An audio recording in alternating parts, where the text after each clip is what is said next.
Jadi setiap orang harus punya kedaulatan atas dirinya masing-masing, atas hidupnya masing-masing. Punya problem apa, buka Quran. Oh, ya. Buka Qurannya jangan pakai cara akademis. Buka.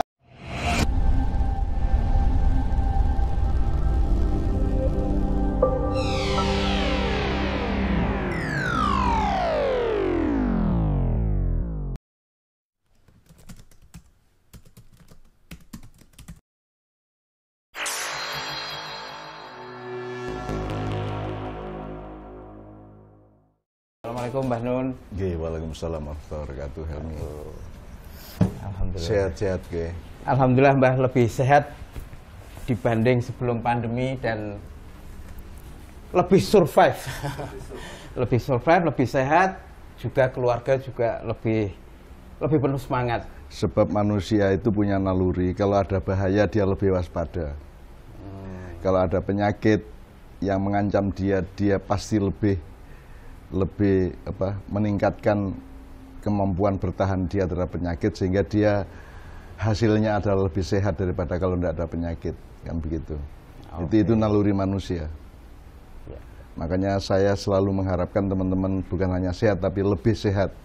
Lebih sehat. Ya. Karena Anda lebih waspada, lebih hati-hati, lebih antisipatif, lebih kreatif untuk melakukan atau mendapatkan hal-hal yang bisa menjagamu dari ancaman-ancaman, termasuk pandemi, kan gitu. Maka lebih sehat, alhamdulillah. Semua teman-teman anak-anak saya Ma'iyah lebih sehat sekarang. Amin. Gitu. Ya. Ono apa iki, Hel? Ngeten Mbah Nun. Begini ceritanya. Sejak ada Mas Ale. Apa kabar Mas Ale? Alhamdulillah lebih sehat juga ya. Lebih ganteng juga kayaknya. Matur nuwun ya, terima kasih. Helmi, solu Ale. Saya pasti berkewajiban untuk menjawab pertanyaan anak-anak saya, cucu-cucu saya. Tetapi harus tetap ada pedoman yang disepakati bahwa jawaban saya adalah jawaban dari kehidupan saya. Iya, Pak. Belum tentu dari ilmu saya, apalagi dari sanad-sanad ilmu saya, apalagi syarat-syarat yang lain ya. Jadi ini jawaban otentik dari refleksi hati dan pikiran saya. Ya.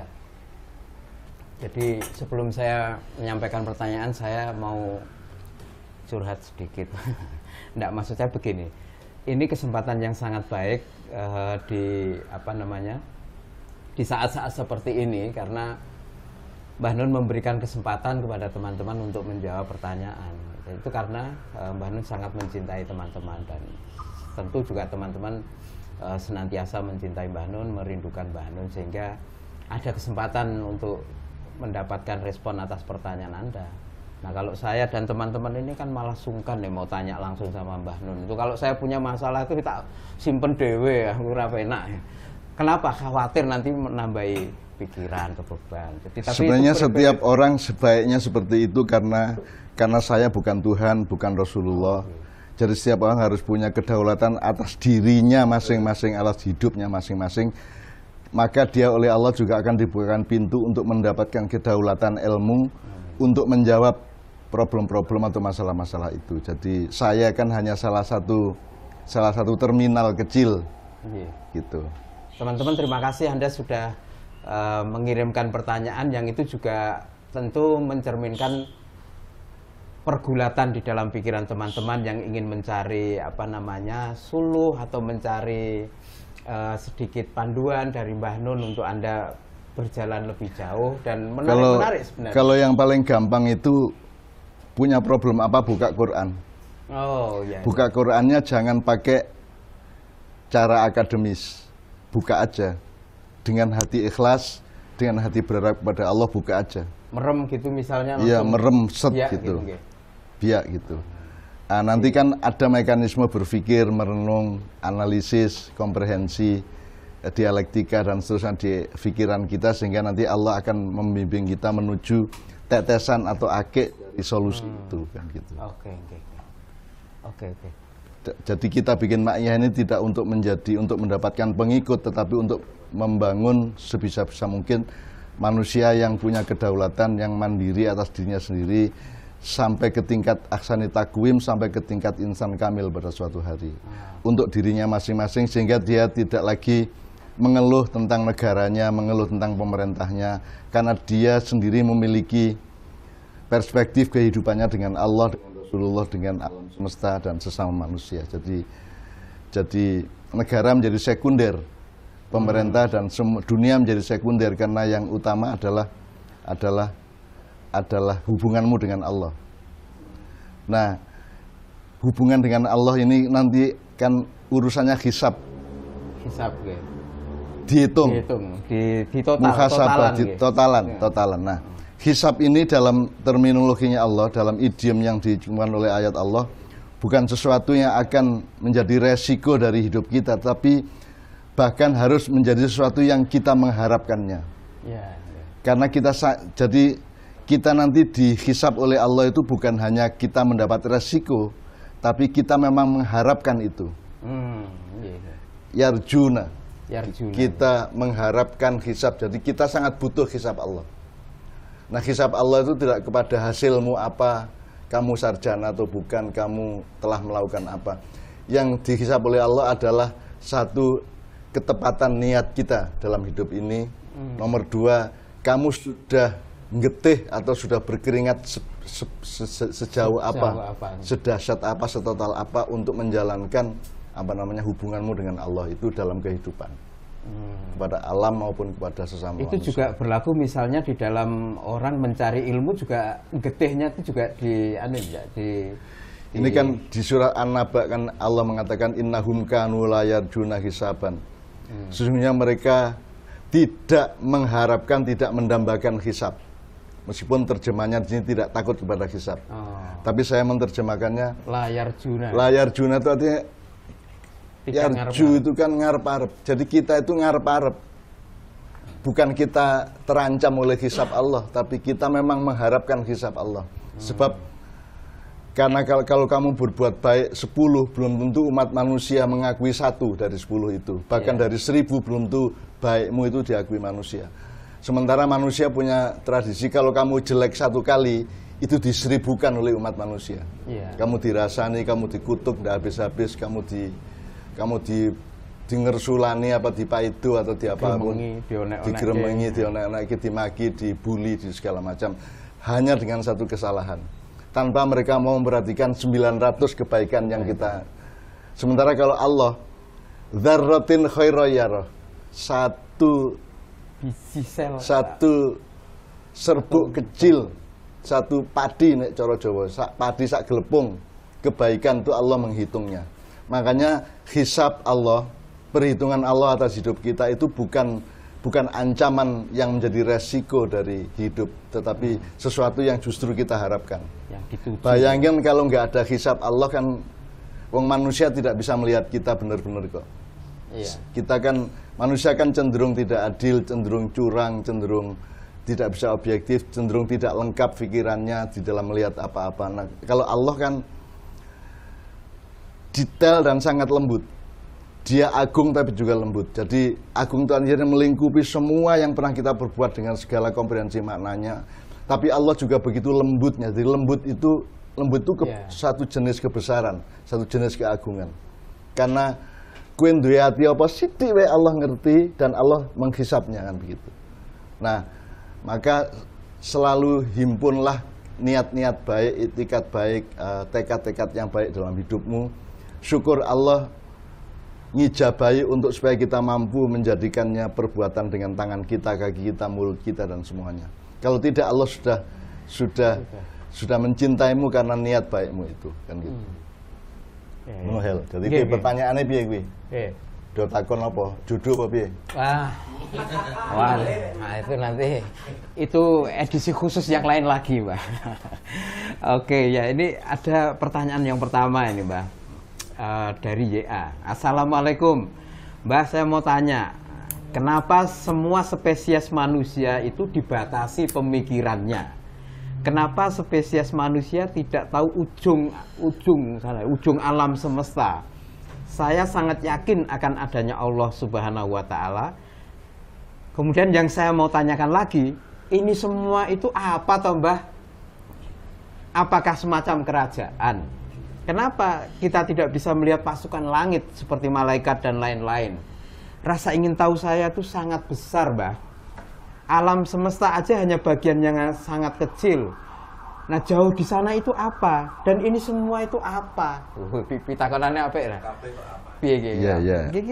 Itu tadi itu sebenarnya adalah wujud atau bentuk dari yang tadi kita omongkan, yarjuna, mendambakan. Jadi ini kan ekspresi dambaan dia terhadap kehidupan yang dia alami. Ya, tapi saya kira ada dua hal. Satu, kelebihan itu tidak pasti lebih baik daripada kekurangan. Atau apa ya, tahu itu tidak pasti lebih bagus daripada tidak tahu. Sekarang nggak usah kue ya, asu wae, anjing aja. Sekarang bayangkan kalau anjing itu mengerti bahwa dia anjing. Terus dia punya mekanisme seperti manusia di otaknya, sehingga dia kemudian sesama anjing menyepakati kata dan bahasa, sehingga ada komunikasi.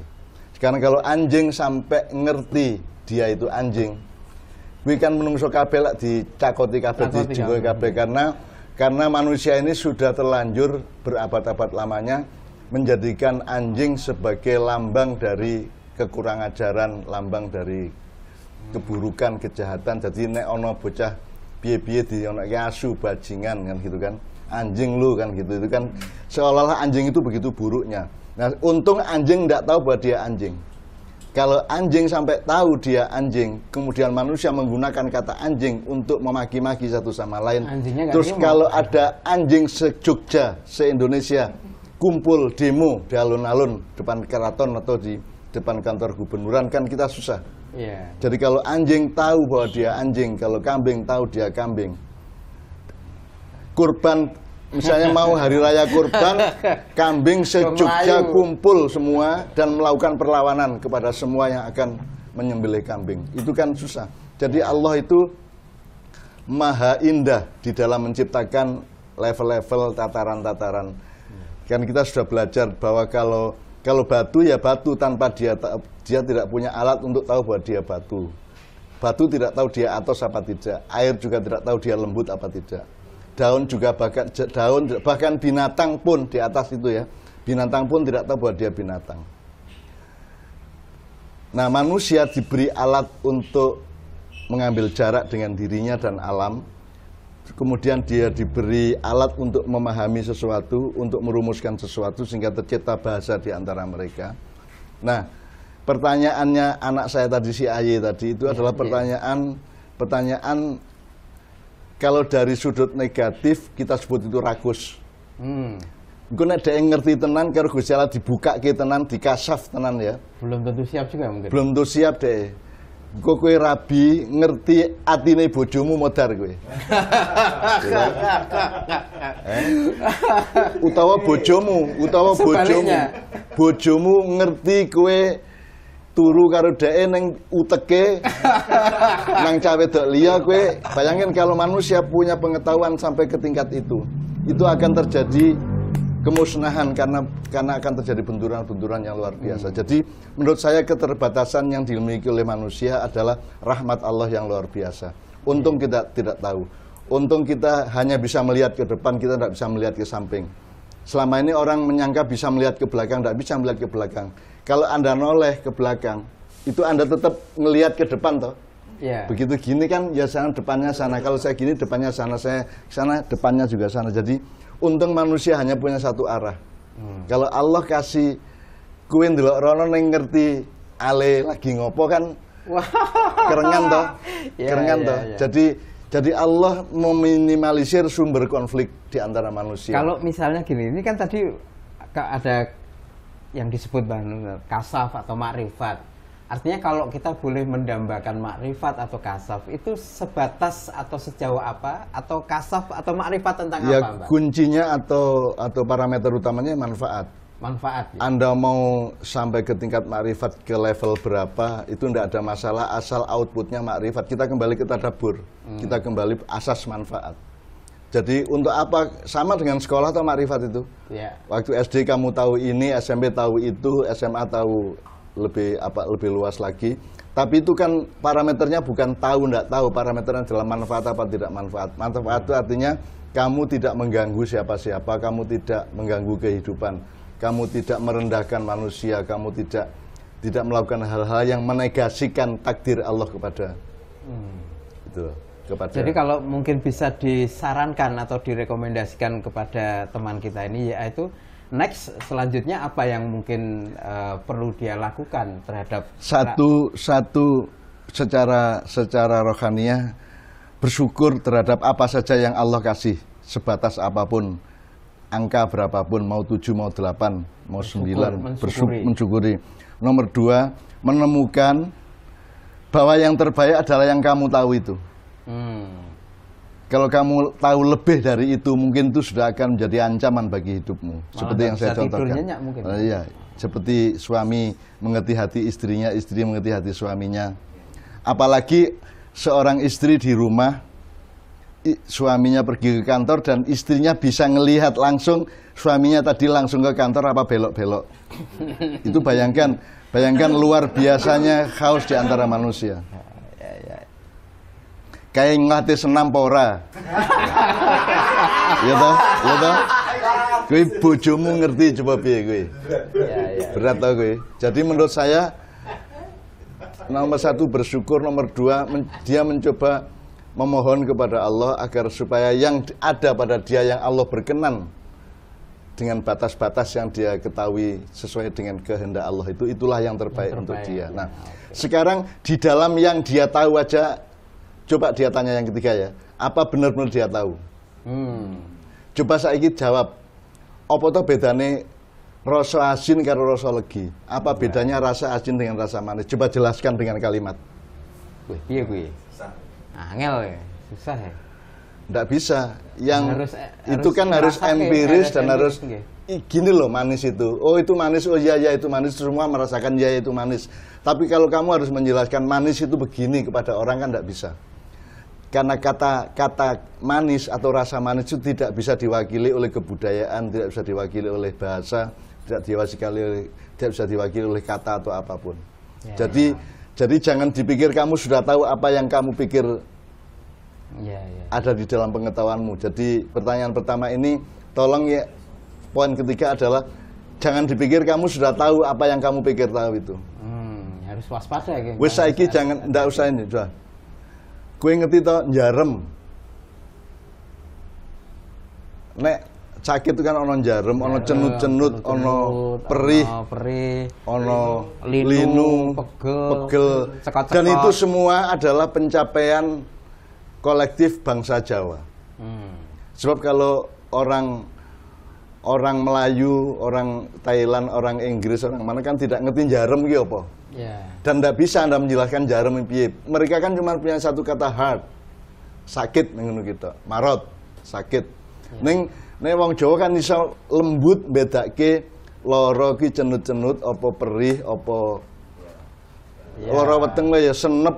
Bedanya senep karo sebah karo mules suduken. Itu aja belum kita tahu. Itu sebab sebenarnya si AY ini kamu itu sehelai saraf pun kamu belum tahu bener.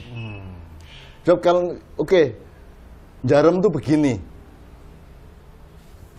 Peristiwa sarafnya bagaimana? Ada pertemuan antara saraf A, B sama saraf nomor sekian ratus atau sekian miliar. Kenapa kalau dua saraf itu ketemu kok terus terasa linu atau terasa jarum? Kan kamu tidak bisa ngejar lagi. Jadi manusia itu sudahlah tidak akan tahu. Nikmatilah hidupmu, berendah hatilah kepada Allah dan sama manusia, bersyukurlah sebanyak-banyaknya. Menurut saya seperti itu, Hel. Oke. Matur nuwun, Mbah. Gitu ya, Mas. Ya, itu jawaban dan respon dari Mbah Nun. Saya berharap itu membuat Anda semakin atau lebih revive gitu ya. Oke, matur nuwun. Saya mewakili Anda itu. Matur nuwun, Mbah Nun.